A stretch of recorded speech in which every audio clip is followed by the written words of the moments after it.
오늘 본문의 말씀으로 삶의 기준을 높이라 라는 제목으로 우리 말씀의 은혜를 받고 또 기도의 제목을 삼기를 원합니다. 예수님의 관심은 하나님의 뜻을 이 땅 가운데 성취하는 것이었습니다. 그래서 이 땅에서 하나님 나라를 선포하셨고, 그리고 예루살렘까지 올라가서 고난을 받고 죽임을 당하고 또한 부활함으로 인류 구원의 사역을 완성하신 분이 바로 우리 예수님이시죠. 자, 그런데 제자들의 관심은 여전히 이 땅에 관한 것이었습니다. 다시 말씀드려서 세상에 관한 관심이 제자들에게는 가장 크게 차지하는 삶의 중요한 부분이었다는 얘기지요. 변화산에서 베드로, 야고보, 요한이 변형 되신 주님을 보고 그곳에 초막셋을 짓고 살자고 했습니다. 이것은요, 이 제자들이 여전히 예수님의 천국 복음을 들음에도 불구하고 그들의 삶의 관심은 이 땅이었다라는 것을 말해주는 것입니다. 평생 집 한 채 장만하기 위해서 살아가는 인간의 굴레를 벗어나지 못하고 있었던 것입니다. 뿐만 아니라 이 제자들은요, 서로 누가 크냐, 누가 높은 자리에 오를 만하냐로 다투고 있었습니다. 예수님은 인류 구원의 구속 사역을 위해서 지금 예루살렘을 향하여 한 걸음 한 걸음 나아가고 계시는데, 이 제자들은 서로 자리 다툼만 하고 있는 것이죠. 좀 더 높은 세계를 바라보고 예수님이 품고 있는 그 꿈을 같이 꾸고, 그리고 예수님을 따라갔으면 좋겠는데, 이 제자들은 수준 이하의 생각에 머물러 있었다는 것이죠. 그래서 오늘 예수님은 본문의 말씀을 통해서 우리에게 삶의 수준을 높이라고 말씀하고 있습니다. 우리도 예수님을 알고 복음을 들었기 때문에 우리는 예수님이 걸어가신 그 길을 따라가는 예수 제자의 삶을 살고 있습니다. 그런데 우리의 눈높이가 예수님 제자의 눈높이가 아니라 이 세상이 말해주는 이 세상의 성공 혹은 이 세상의 어떤 윤리적인 기준, 그리고 이 정도면 세상에서 인정받을 수 있다라고 말하는 그 기준에 지금 머물고 있지는 않는가 하는 것입니다. 그래서 예수님은 오늘 본문의 말씀을 통해서 우리에게 삶의 수준을 높이라고 말씀하고 있는 것입니다. 삶의 기준을 좀 더 높이, 좀 더 깊이, 그리고 좀 더 넓게 가지라고 말씀하고 계시는 것이죠. 우리는 그리스도인으로서 우리는 남다른 삶의 기준을 가지고 있어야 한다라는 것입니다. 이 삶의 기준이라는 것이 그냥 예수 밖에 있는 사람들과 똑같은 그런 정도라고 한다면, 여러분, 우리가 무엇으로 우리가 그리스도인이다라고 우리가 차별화할 수 있겠습니까? 미국의 기독교 지도자였던 존 맥스웰은 성공하는 사람과 실패하는 사람의 차이점을 간단하게 설명하고 있습니다. 성공하는 사람은 삶의 목적이 분명하고 그 기준이 높다. 반면에 실패하는 사람들은 현재만 보고 지금만 보는 사람들이다. 이렇게 정의했습니다. 삶의 기준을 높게 잡으라는 얘기죠. 오늘 예수님은 말씀을 통해서 우리 믿음의 기준, 삶의 기준을 높이라고 말씀하시는 것입니다. 이 눈높이를 높이라는 말이 사람들을 내려보라는 말도 아니고 좀 더 부유해지거나 좀 더 큰 성공을 바라라는 그런 뜻이 아닙니다. 우리의 가치관의 기준, 우리의 신앙의 기준, 우리가 생각하는 어떤 윤리 혹은 우리가 살아야 하는 삶의 가치관과 자세에 관한 기준을 달리하라는 그런 뜻인 것이죠. 자, 오늘 본문의 말씀을 통해서 과연 우리가 높여야 하는 믿음의 기준, 삶의 기준이 무엇인지 함께 살펴보며 기도의 제목으로 삼기를 원합니다. 첫 번째는 여러분, 관용의 기준을 높여야만 합니다. 자, 38절 한번 같이 읽겠습니다. 요한이 예수께 여짜오되 선생님, 우리를 따르지 않는 어떤 자가 주의 이름으로 귀신을 내쫓는 것을 우리가 보고 우리를 따르지 아니하므로 금하였나이다. 자, 어떤 사람이 예수님의 이름으로 귀신을 쫓아내었습니다. 이 사람은 예수님의 제자들에게 속하지 않은 사람이에요. 예수님에 대해서도 알고 예수님의 말씀의 내용도 알고 있지만 제자들과 같이 행동하거나 혹은 제자들을 따르지는 않는 사람이었다라는 것입니다. 자, 예수님을 따르지 않는 자, 아니죠. 설명을 정확히 해야죠. 예수님을 따르지 않는 자가 아니라 제자들을 따르지 않는 자가 귀신을 쫓아내는 것을 보고 제자들이 불쾌했다라는 것입니다. 그래서 예수님께 자신들이 한 일, 즉 주의 이름으로 귀신을 내어 쫓는 일을 금하였다라고 자랑스럽게 보고하고 있는 것입니다. 자, 그런데 여러분 생각해 보면요, 귀신 들린 사람을 고쳐주는 일이 얼마나 좋은 일입니까? 그것도 예수님의 이름으로 고쳐주었다는 것이죠. 그런데 그것을 하지 못하도록 금해버린 것입니다.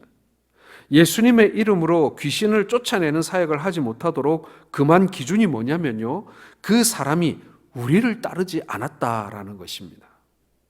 자기 기준에 맞춰서 주의 일을 막아버린 것이죠. 여러분, 기준이요, 자기 중심적입니다. 독선적이고 독점적입니다. 인색하고요, 배타주의적입니다. 파벌주의, 계급주의, 패거리 문화, 텃세의식을 가지고 있다라고 말할 수 있는 것입니다. 여러분, 얼마나 저급한 수준입니까?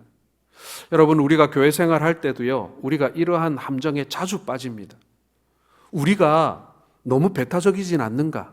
우리 교회의 문턱이 혹 높지는 않은가? 우리 전도회의 문턱이 높지는 않는지, 우리 목장 그리고 우리 교회 공동체의 이 문턱이 너무 높아서 우리 교회를 등록한 지 얼마 안 됐거나 또 우리 가운데 있는 새가족들이 그 문턱을 넘는데 10년이 걸리고 20년이 걸린다면 이거는 우리가 소신도 아니고 신앙도 아닌 거예요. 그저 독선적이고 독점적인 텃세일 뿐이다라는 것입니다. 하나님의 일을 하는데 내가 아니면 다른 사람도 못하게 하는 것입니다. 무슨 프랜차이즈 할 때 특허 가지고 말이죠.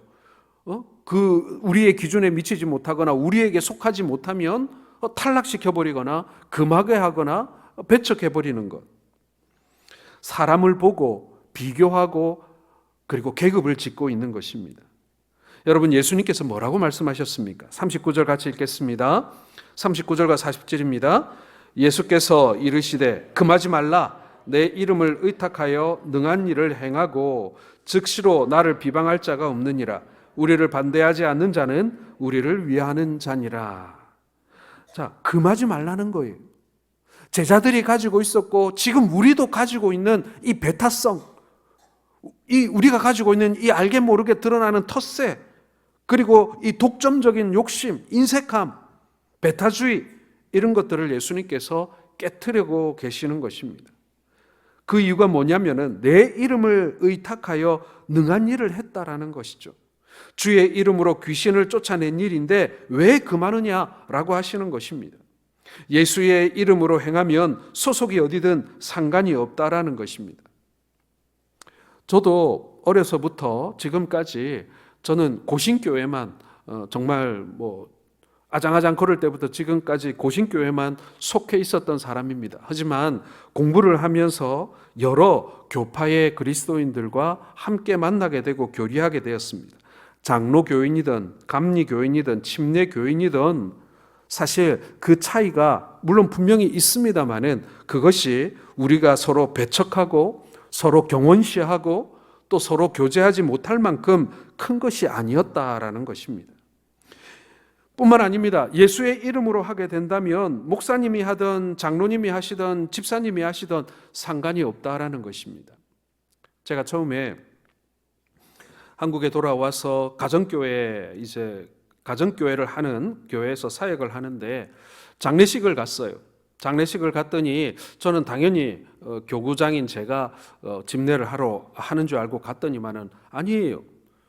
그 평원직이라고 하죠. 평원직이 초원직이 이렇게 부르는데 그 초원직이를 하는 집사님이 장례식을 집례하고 계시는 거예요. 저 깜짝 놀랐어요. 아니, 목사가 있는데 어떻게 집사님이 저걸 하시지? 라는 생각을 한 적이 있습니다. 그런데 한번 이렇게 생각을 해봤어요. 지금 돌아가신 분을 나는 얼굴도 한번 본 적 없고 이름만 알 뿐 한 번도 만나본 적도 없는데 저분은 오랫동안 저분과 교제했고 알고 있는 분이니까 어떻게 보면은 목사가 허락하면 저분이 장례를 좀 하고 어떻게 보면 설교도 한번 하는 게 더 유족들에게 위로가 되고 공감이 되지 않을까, 그런 생각도 해본 적이 있습니다. 기도회나 아니면은 이런 시간들을 통해서 우리 성도들이 묵상한 말씀을 가지고 함께 나누고 교제하는 것, 저는 그렇게 썩 그 말만한 일은 아니라고 생각을 합니다. 물론 정해진 주일 예배나 이렇게 정해진 예배를 목사가 집례하는 것은 당연한 것입니다. 하지만 우리가 말씀을 나누고 또 교제를 하고 또 이 강단에 서고 하는 일들을 우리가 너무 심하게 우리가 선을 그어서 서로 나누고 있는 것은 아닌가라는 그런 생각을 해보았습니다. 그리고 결국에는 서로 협력하게 돼 있어요. 제가 강도사 때 다니던 교회에서 목사님이 오후 예배 때마다 우리 그 장로님과 안수 집사님들을 설교를 시켰는데 아주 그냥 다들 곤욕이었어요. 왜냐하면 그게 쉬운 일이 아니었거든요. 그래서 목사님한테 지도도 받고 의논도 하고 성경 말씀 가지고 같이 공부도 하고 그렇게 했던 기억이 있습니다. 여러분, 우리가 물론 법도 있고 질서도 있습니다. 하지만 예수님의 이름으로 하는 일에 우리가 좀 관용해야 합니다. 우리가 조금 넉넉해야 한다라고 생각을 합니다. 물론 무질서해서는 안 됩니다. 하지만 우리가 주 안에서 우리가 서로 협력하고 또 우리가 같은 복음 안에서 우리가 한 형제라는 사실을 우리가 망각하게 할 만큼 텃세를 부리고 계급을 짓고 무리를 나누고 하는 일들은 우리가 웬만해서는 해서는 안 된다라는 얘기죠. 우리가 하나님의 일, 교회의 일을 할 때는 예수님의 마음을 가져야 한다고 생각을 합니다. 관용의 마음을 품어야 합니다. 우리가 마음을 넓히면 우주를 품을 수도 있지 않겠습니까? 전능하신 하나님을 모실 수 있습니다. 하지만 우리가 마음을 좁히게 되면 가장 가까운 아내나 남편이나 자식도 우리가 품지 못할 때가 있습니다. 상대가 예수님의 이름으로 무엇을 하는지를 보지 않고 자꾸 내 방식, 내 주문, 내 신앙 혹은 내 가치관대로 이렇게 그 사람을 재단하고 판단하려고 하면, 그리고 비난하고 비방하려고 하면 우리는 한없이 작은 사람, 그리고 누구도 용납하지 못하는 그런 사람이 되어버리고 만다라는 것입니다. 이것은요, 신앙생활을 이제 막 시작한 사람이 그렇게 하지 않습니다. 신앙생활을 오래 해왔던 사람들이 그런 거예요. 오랫동안 신앙생활을 하다 보니 내 방식, 내 신앙대로 남을 판단하려고 한다라는 것이죠. 주의 이름으로 주의 영광을 위해서 누군가 일을 한다면 그동안 내가 해왔던 방식이 아니라도 용납해질 수 있어야 합니다. 그렇게 관용하는 마음이 있을 때 우리의 신앙은 성숙해가고 교회는 부흥하게 되고 성장하게 되는 것입니다. 여기에서 보면 오늘 지금 주의 이름으로 귀신을 쫓아내는 사람, 이 사람은요 이제 막 예수님을 알게 되고 예수님의 복음을 들은, 이제 신앙생활 막 시작한 사람이라고 볼 수 있습니다. 세 가족이에요.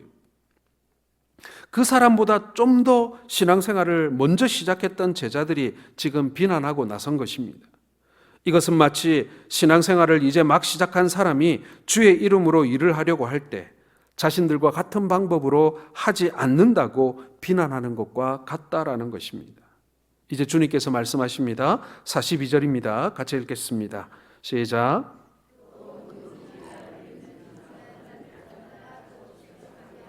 차라리 연자맷돌이 그 목에 매어 바다에 던져지는 것이 나으니라.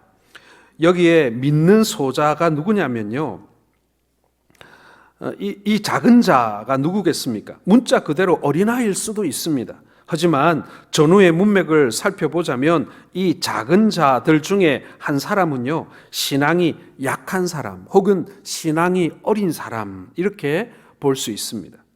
영을 분별하는 능력이 부족한 사람일 수도 있습니다.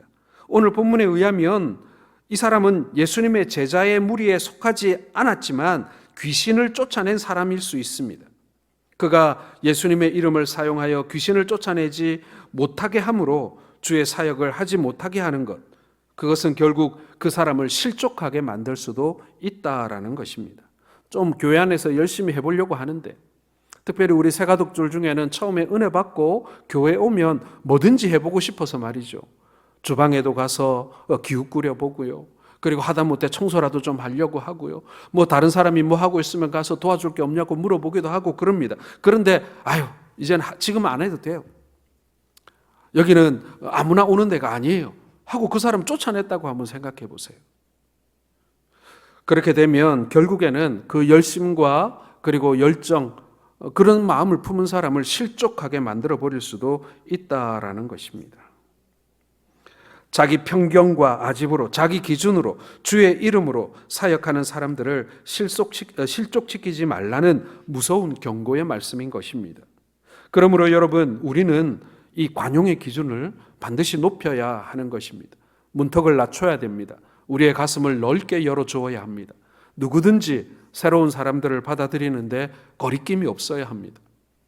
부흥하는 교회와 부흥하지 못하는 교회, 그리고 사랑이 많은 공동체와 사랑이 없는 공동체의 차이는 바로 이것입니다. 내가 누군가를 품을 수 있는 그런 사람인가? 우리가 관용하는 사람인가? 출신이 다르면요, 어느 교파에서 신앙생활 했는지, 그게 이제 출발했는지 그게 다르면요, 사실 조금 이상할 수도 있어요. 뭐 순부곰에서 오신다든지, 아니면 집내교나 아니면 감리교에서 신앙생활 한 분들이 우리 고신교회 들어오면요, 조금 다를 수 있어요. 그런데 그걸 잘못됐다라고 말하지 말고 우리가 품어주고 우리가 인정해 줄 수 있어야 한다라는 것입니다. 두 번째, 여러분, 평가의 기준을 높여야 합니다. 자, 43절 같이 읽겠습니다. 만일 내 손이 너를 범죄하게 하거든 찍어버리라. 장애인으로 영생에 들어가는 것이 두 손을 가지고 지옥 곧 꺼지지 않는 불에 들어가는 것보다 나으니라. 자, 사람들은 이 땅의 평가가 전부라고 생각을 합니다. 그래서 서로 누가 크냐 싸우고 이 땅이 전부라고 생각하고 초막셋을 짓겠다고도 하고요. 또 이 땅에서 영원히 살 것처럼 창고를 짓고 곡식을 채우며 살아갑니다. 제자들은 이 땅의 평가 수준을 벗어나지 못하고 있는 거예요. 그러나 예수님은 이 땅이 전부가 아니라고 말씀합니다. 우리가 오늘 읽었던 43절, 45절, 47절 말씀은 결국 뭐냐면요, 우리의 삶이라는 것이 이 땅에서의 삶으로 끝나는 것이 아니라 우리에게는 천국과 지옥이 기다리고 있다라는 것입니다. 삶의 진정한 평가는 이 땅에서 이루어지는 것이 아니라는 거예요. 이 땅보다 더 소중하고 귀중한 것은 죽음 후에 영원한 세상이 있다라는 것입니다. 그래서 이 땅에서 손이 범죄하면 그 손을 찍어버리고, 발이 잘못하면 그 발을 찍어버리고, 눈이 잘못하면 빼어버리고 천국 가는 것을 선택하라라는 것입니다. 두 손, 두 발, 두 눈을 가지고 영원히 멸망하는 것보다 한 손, 한 발, 한 눈을 가지고 천국에 들어가는 것이 100번 낫기 때문이라는 거예요. 여러분, 이 말씀은 실제로 손과 발 찍어버리고 눈을 빼버리라는 말씀이 아닙니다.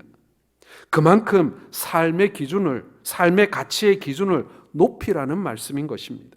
영원한 나라를 바라보면 오늘의 삶이 달라져야 한다라는 그런 뜻인 것이죠. 세계적인 철학가 중에 여러분 이름을 많이 들어보셨던 임마누엘 칸트라는 사람을 아실 것입니다. 이성 철학의 절대적인 대가죠. 이 칸트는요, 오직 이성을 최고의 선으로 보았습니다. 이 칸트는 이성으로 설명되지 않거나 이해할 수 없는 것은 믿을 수 없다라고 정의했습니다. 그런 그에게 천국과 지옥은 이성으로 설명될 수 없는, 또 이해할 수 없는 것이었습니다. 그래서 믿을 수 없는 거예요. 칸트에게는 하나님도 천국도 지옥도 없었습니다. 자, 그런데 하나님도 없고 천국과 지옥도 없다라고 그렇게 믿고 사람들에게, 학생들에게 열심히 가르쳤던 그 칸트에게 고민이 하나 생겨버리고 말았습니다. 하나님도 없고 천국도 지옥도 없다고 사람들에게 가르치자 사람들이 타락하기 시작한 것입니다. 두려울 것이 없어져 버린 거예요. 아니, 하나님도 없다 그러고 천국도 없다 그러고 지옥도 없다 그러는데, 그럼 이 땅을 살아가는 중에 내 마음껏 누리다가 그리고 죽어야지. 쾌락을 누리다가, 그리고 마음껏 욕심 부리다가 살아도, 아니, 부도덕하거나 범죄를 저질러도 나를 징계할 사람이 없다는 생각에 마구마구 타락해버리기 시작하는 것입니다. 자기 마음대로 살면 된다고 생각한 것이죠. 이런 사람들을 지켜보면서 칸트는 이성으로 설명할 수 없는 하나님을 요청하게 됩니다. 말이 좀 이상하죠? 하나님을 요청했다. 나는 안 믿어지지만 하나님이 좀 필요한 것도 같아요. 그러니까 하나님 좀 와주시면 안 될까요? 뭐 이런 거예요. 천국과 지옥도 이해도 안 되고 믿어지지도 않지만, 그러나 그래도 좀 천국이 있다고 말해주고 지옥이 있다고 말해주는 게 좀 필요하니 그걸 좀 말해주시고 설명해 주시오 하고 요청했다라는 것입니다. 여러분, 기독교의 하나님의 하나님을 향한 지식과 천국과 지옥의 지식이 세상 사람들이 말하고 있는 그 철학과 사람들의 어떤 세상의 기준과는 분명 다르지만 이성적인 인간도 하나님 나라와 천국과 지옥의 그 신앙으로 수준을 높이지 않으면 결국에는 도덕적으로 철저하게 타락하고 실패할 수밖에 없다라는 것을 이 이성 철학의 대가인 임마누엘 칸트도 인정할 수밖에 없었다라는 것입니다. 사랑하는 성도 여러분, 우리가 지금 복음을 듣고 우리가 예수 그리스도 안에 살아가기 때문에요, 우리의 삶의 기준은 분명히 다릅니다. 그런데 이 하나님을 알지 못하고 지옥이 없다라고 생각하는 사람들에게 있어 이 도덕적 수준은요, 사실 우리가 생각하는 것보다 훨씬 더 처참합니다. 천국과 지옥이 있다는 사실을 믿으면 인생의 차원이 달라질 수밖에 없어요. 삶이 경건해집니다. 남에게 관대해지고요, 자신에게 엄격해집니다. 성경은 분명하게 우리에게 말씀하고 있습니다. 히브리서 9장 27절에 보면요, 한 번 죽는 것은 사람에게 정하신 것이요 그 후에는 심판이 있으리니 라고 말씀하고 있습니다.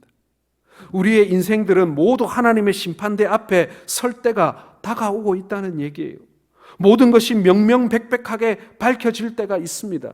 천국과 지옥의 존재를 믿고 사는 사람과 그렇지 않은 사람의 삶이 어떻게 같을 수가 있겠습니까? 세상의 평가 기준이 아닌 하나님 나라의 평가의 기준을 가지고 살아가시는 우리 성도들 되시기를 바랍니다. 나를 바라보는 평가의 기준이 달라야 되고요, 남을 바라보는 평가의 기준이 달라야 돼요. 예수 믿는 사람들이 세상의 기준, 사람들 다 저렇게 사는데 나도 이 정도 하면 나도 비교적 괜찮지라고 생각해서는 안 된다라는 것입니다. 오늘 주님이 우리에게 기대하시는 우리의 평가의 기준은요, 하나님 나라예요. 하나님 나라. 이 땅이 아니라는 거예요. 이 세상이 아니라는 것입니다. 무엇을 하든지 또 어떻게 살든지 간에 그 기준을 가지고 세상을 볼 수 있는, 아니 어떻게 보면은 세상을 우리가 아래로 내려다볼 수 있는 그러한 신앙을 가지시는 우리 성도들 되시기를 주의 이름으로 축원합니다. 마지막 세 번째로 여러분, 대인관계의 기준을 높여야 합니다. 자, 49절과 50절을 같이 읽겠습니다. 시작. 사람마다 만일 소금이 그 맛을 잃으면 무엇으로 이를 짜게 하리요? 너희 속에 소금을 두고 서로 화목하라 하시니라. 자, 여기서 여러분, 우리 보고 빛과 소금이 되라는 말씀 많이 기억하실 텐데요, 오늘도 지금 소금이 그 맛을 잃으면 어떻게 하냐면서 우리 안에 소금을 두고 뭐 하라고요? 서로 화목하라. 여러분, 세상에서의 소금이 된다는 것은 그럼 어떤 의미일까요? 세상에서 짠맛을 낸다는 것이 무슨 의미일까요? 그것은요, 우리의 존재감을 드러내라라는 뜻이 아니라 세상에 화목을 던져주는 사람이 되라는 뜻이에요. 세상을 화목해 하는 사람이 되라는 이야기인 것입니다. 분쟁하고 싸우고 서로 물어뜯게 하는 그런 사람이 아니라 세상을 화목하게 하는 일을 세상의 소금이 되는 일이라고 성경은, 예수님은 말씀하고 있는 것입니다. 서로 화목하라는 것은 혼자 되는 게 아니죠. 서로 하는 것입니다. 화목으로 대인의 관계의 기준점을 높이라는 것입니다. 경쟁이나 다툼이나 전쟁이 아니라 화목의 기준점을 두라라는 것입니다. 여러분, 사실 경쟁도 어렵고 전쟁도 어렵고 싸움도 어렵지만 그중에 제일 어려운 것은 화목입니다. 서로 생각이 다르고 입장이 다른 사람들을 화목하게 만드는 일이 사실은 제일 어려운 일이라는 것이죠.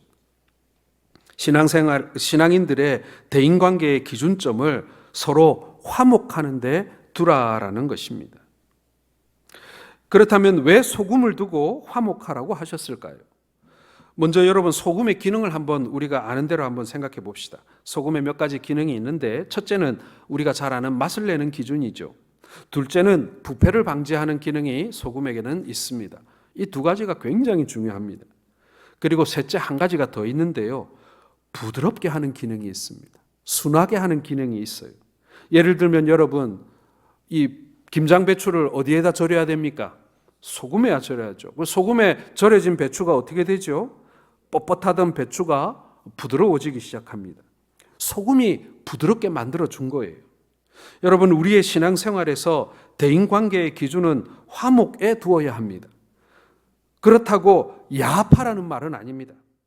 내 이익을 위하게 되면 그게 야합이 되는 거고요. 내 이익을 포기하고 희생하면서 하나를 이루는 것은 화합이라고 말하는 것입니다. 내 이익을 극대화하기 위해서 손잡지 말아야 될 사람과 손을 잡으면 그건 야합인 거예요. 하지만은 내 것을 포기하면서 희생하면서 하나를 이루기 위해서 노력하면 그게 화합이 된다는 얘기입니다. 나를 중심으로 모이라고 하는 것은 화합이 아닙니다. 주님을 중심으로 모이라고 해야 그게 화목인 거예요. 우리 주님을 닮아가는 것이 화목입니다. 나를 닮는 것은 화목이 아니에요. 소금을 물에 넣으면 그 소금의 본래의 모양은 없어집니다. 자기 모양은 없어지지만 소금 본래의 맛은 없어지지 않지 않습니까? 사람들이 나를 인정해 주지 않고 사람들이 나를 앞장 세워주지 않는다 할지라도 우리가 소금의 역할을 했다면요, 그 짠맛은 오랫동안 남게 되어 있습니다. 소금이 물로 변한 것이 아니라는 얘기지요. 보이지 않을 뿐 그 소금은 여전히 존재하는 것입니다. 경쟁심, 승부욕, 시기, 질투, 편견, 고집, 아집, 이것을 물에 녹여버려야 합니다. 뻣뻣한 것이 숨을 죽여야 합니다. 목이 곧은 사람은 목을 좀 굽혀야 합니다. 교만한 눈을 겸손한 눈으로 바꿔야죠. 어깨에 힘을 좀 빼야 합니다. 눈높이를 낮춰야 합니다. 녹지 않는 소금은 아무 쓸모가 없지 않습니까? 오늘 예수 그리스도께서는 우리를 위해서 십자가를 지셨습니다. 우리를 위해 화목의 제물이 되셨던 것입니다. 그 고귀한 하늘의 지위도 내버리셨습니다. 형체가 없어진 것이죠. 십자가를 지고 갖은 수모를 당하셨습니다. 소금이 물에 녹듯 녹아져 버린 것이죠. 그렇게 불화를 제거하셨습니다. 하나님과 사람 사이의 불화, 사람과 사람 사이의 불화, 또한 사람과 자연 사이의 불화를 제거하기 위해서 십자가를 우리 예수님은 지신 것이죠. 사랑하는 성도 여러분, 세상은 화목하게 말고 그렇게 애쓰지 말고 나 자신을 귀하게 여기면서 이기적으로 살라고 우리에게 말합니다. 남을 배려하지 말고 자신의 성공만을 위해 그렇게 밟고 올라가라고 말을 합니다. 이것은 여러분 철저하게 사단이 주는 생각입니다. 이것은 이 땅을 지옥으로 변화시키는 것입니다. 우리는 사단이 주는 생각을 버리고 하나님이 주시는 생각으로 살아야 합니다. 하나님이 주시는 생각은 무엇입니까? 서로 화목하라는 것입니다.